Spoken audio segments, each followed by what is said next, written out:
Ya, jadi langkah belum bisa bicara.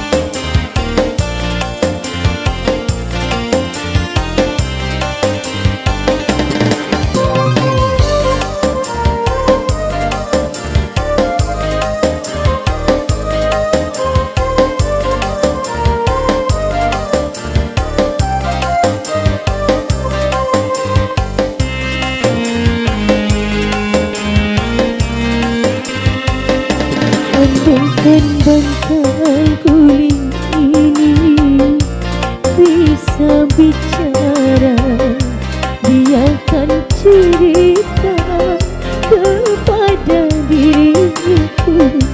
Air mata ini sering membasahinya karenamu.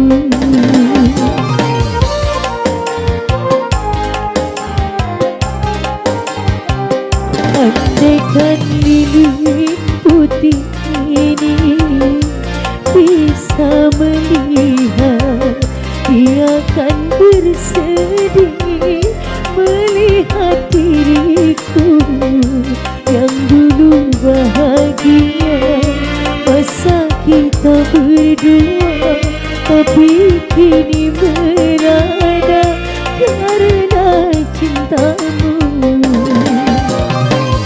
Andaikan bantal guling ini bisa bicara.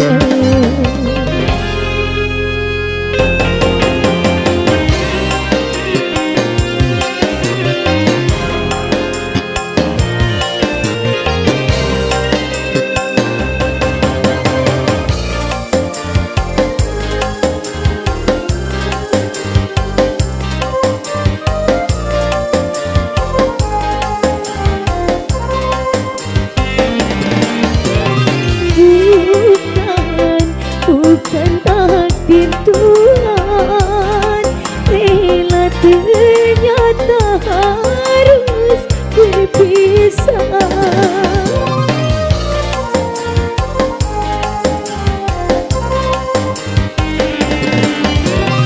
Tapi yang aku tangisi, mengapa ini harus terjadi?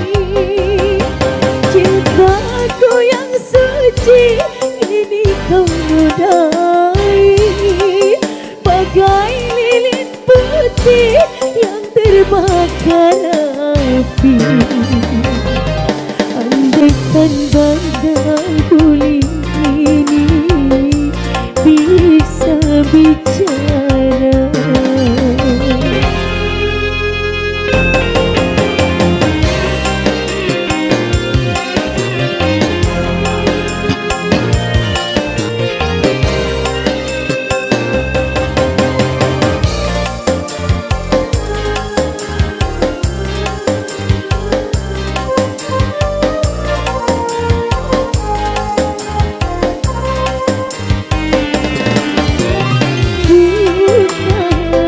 Bukan takdir Tuhan, rela ternyata harus berpisah.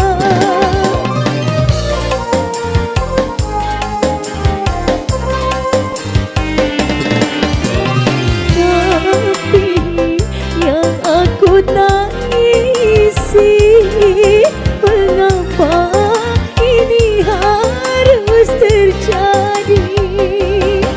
Cintaku yang suci ini kau nodai, bagai lilin putih yang terbakar api.